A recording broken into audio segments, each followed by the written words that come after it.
అదే RTV app వార్తల్ని క్షణాల్లో చదివే అవకాశం ఉంటుంది. ఒక న్యూస్ పేపర్, ఒక టెలివిజన్ ఛానల్ మీ చేతుల్లో ఎప్పుడూ ఉంటాయి. భూమా శోభా నాగిరెడ్డి 56వ జయంతి వేడుకలు ఉండడంతో ఇవాళ ఇక్కడ ఆర్లగడ్డ పట్టణానికి మా సినీ హీరో మంచు మనోజ్, భూమా మౌనికారెడ్డిలో వచ్చిన నేపథ్యంలో పెద్ద ఎత్తున కూడా ట్రాఫిక్ స్తంభించిపోయినటువంటి పరిస్థితి అయితే కనిపిస్తోంది. ఉదయం నుంచి కూడా హీరో మంచు మనోజ్ వస్తున్నారు. తమ అభిమాన నాయకుడు భూమా నాగిరెడ్డి తనయ్య భూమా మౌనికారెడ్డి వస్తున్నటువంటి నేపథ్యంలో తమ నాయకుని కూతుర్ని చూసేందుకు పెద్ద ఎత్తున కూడా ఇక్కడికి వచ్చినటువంటి పరిస్థితి అయితే కనిపించింది.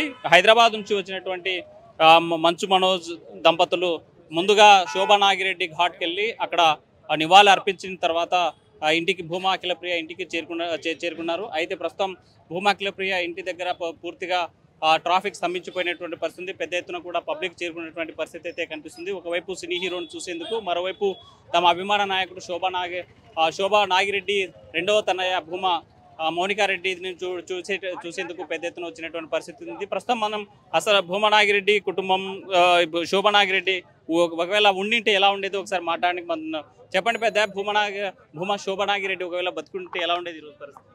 అంటే ఆనందపడును, బాధపడును, మనకి తెలుస్తుంది. ఆమె అంటే ఇంకా సేవా కార్యక్రమాలు బాగా చేసేది అనుకుంటున్నాం. ఈమె కూడా బాగానే చేస్తుంది, శోభా అఖిలమ్మ కూడా. వాళ్ళ వివాహాల గురించి, వాళ్ళ సొంత సమస్యల గురించి మనం మాట్లాడకూడదు.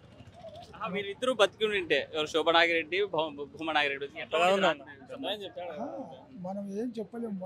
వాళ్ళ సొంత విషయాల్లో మనం మాట్లాడకూడదు. వాళ్ళకి స్వేచ్ఛ ఉంది, వాళ్ళ ఇష్టం ఉంది. మనకు తాలూకాలో ఆమె ఒక లీడర్గా పనిచేస్తుందా లేదా అది కావాలి మనకు, అంతవరకే తప్ప. సరే ఆమె మాది వాళ్ళ మాది పనిచేస్తుంది అంతే. ఒకవేళ మీ అభిమాన నాయకుడు భూమా నాగిరెడ్డి, శోభా నాగిరెడ్డి వాళ్ళు బతికి ఉంటే ఈరోజు ఎలా ఉండే పరిస్థితి? భూమా నాయుడు, శోభా బతికింటే ఈరోజు చాలా ఆనందపడేవాళ్ళు. వాళ్ళకన్నా ఎక్కువ బాగా పనులు చేస్తుంది, వాళ్ళకన్నా ఎక్కువ అభివృద్ధి పనులు చేస్తుంది. జనంలో మంచి పేరు ప్రఖ్యాతులు సంపాదించింది. నెక్స్ట్ 2.5 సంవత్సరంలో మళ్ళా మంత్రిగా తీసుకుంటున్నారు భూమా నాగిరెడ్డిను. చాలా సంతోషంగా ఉంది, ఇబ్బంది ఏం లేదు. భూమా నాగిరెడ్డికి సంబంధించి అంటే భూమా మౌనికాకి సంబంధించి హైదరాబాద్లో గొడవలు జరుగుతున్నాయి, ఆ విషయం ఏమన్నా తెలుసా? ఆ విషయం మాకేం తెలియదు, కానీ వాళ్ళ ఫ్యామిలీ గొడవలు అవి మనం బయట కూడా మంచిది కాదు.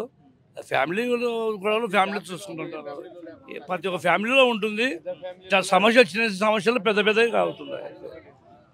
మంచి పెద్ద ఫ్యామిలీలో ఉన్నాయి. మా వాళ్ళది ఒకటి, అన్ని టీకప్పులో తుఫాను సమస్యపోతాయి. ఫ్యామిలీ ఇష్యూస్ అనేటివి ప్రతి ఫ్యామిలీలో ఉన్నాయి, లేని ఫ్యామిలీలు ఏం లేదు. కొన్ని తెలియకో కొంచెం బయటకు వస్తుంటాయి అంతే. ఏ ఫ్యామిలీలో చిన్న ఫ్యామిలీ లేదు, పెద్ద ఫ్యామిలీ లేదు, ప్రతి ఫ్యామిలీలో సమస్యలు ఉన్నాయి. భూమా నాగిరెడ్డి అనే వ్యక్తి బ్రతికుంటే అది ఇంకా తిరుగులేని వ్యవహారం ఉండేది. కాకపోతే ఏంటంటే మాకు టైం బాగలేక వెళ్ళిపోయినాడు ఆయన నాగిరెడ్డి గారు. కార్యకర్తలు దురదృష్టం ఆయన లేకపోవడం. భూమా నాగిరెడ్డిని, శోభా నాగిరెడ్డిని కోల్పోవడం చాలా దురదృష్టకరము. మాత ఆర్లగడ్డ ప్రజలంతా కూడా వారు ఉండింటే ఈరోజు రాజకీయాలు మరోలా ఉండేవి, అభివృద్ధి కూడా మరోలా ఉండేది అని చెప్పే పరిస్థితి. అయితే భూమా మౌనికారెడ్డి కుటుంబంలో జరిగేటువంటి వ్యవహారాల వల్ల వ్యక్తిగతమైనవి దాన్ని ఎవరు మాట్లాడేటువంటి పరిస్థితి లేదని చెప్పేటువంటి పరిస్థితి అయితే స్పష్టంగా కనిపిస్తుంది. మంచు మనోజ్ చూసేందుకు పెద్ద ఎత్తున కూడా తరలి వచ్చినటువంటి పరిస్థితి అభిమానులు. మంచు మనోజ్ ఎక్కడ చూసావా? తెలుసు. ఎక్కడ చూసి భూమా ఘాట్లో సినిమా అన్న సార్. ఎక్కడ నుంచి వచ్చావు ఇప్పుడు? నేను వలంపల్లి నుంచి వచ్చాను సార్. ఎందుకు వచ్చావు ఇవాళ? మంచు మనోజ్ వచ్చాడంటే వచ్చాను సార్. చూశాను సార్, చాలా హ్యాపీగా ఉంది సార్. పలకరించావా? పలకరించాను సార్. చూసాం, షేక్ హ్యాండ్ ఇచ్చాం, అయిపోయింది. ఎలా ఫీల్ అవుతున్నా? సంతోషంగా ఫీల్ అవుతున్నాం. వాళ్ళ ఇంట్లో గొడవలు జరుగుతున్నాయని పెద్ద హంగామా జరుగుతుంది. అదెలా చిన్న ఇష్యూ, మామూలుగా ప్రతి ఫ్యామిలీలో ఉంటాయి, అది కామన్. అది కామన్గా తీసుకోవాలంటే దాన్ని పెద్ద ఇదిగా తీసుకోకూడదు. అంతా నాయుడు ఉన్న శోభం అంటే ఇది ఎలా సమస్య కూడా ఉండకపోదు లేదు కాబట్టి కొంచెం చిన్న సమస్యలు కామన్. అలాగంటే ఎలా ఉండేది? ఇంకా చాలా బ్రహ్మాండంగా ఉండేది, ఇంత రెట్టింపుగా ఉండేది. ఇప్పుడైనా ఏం కాదు, ఓకే.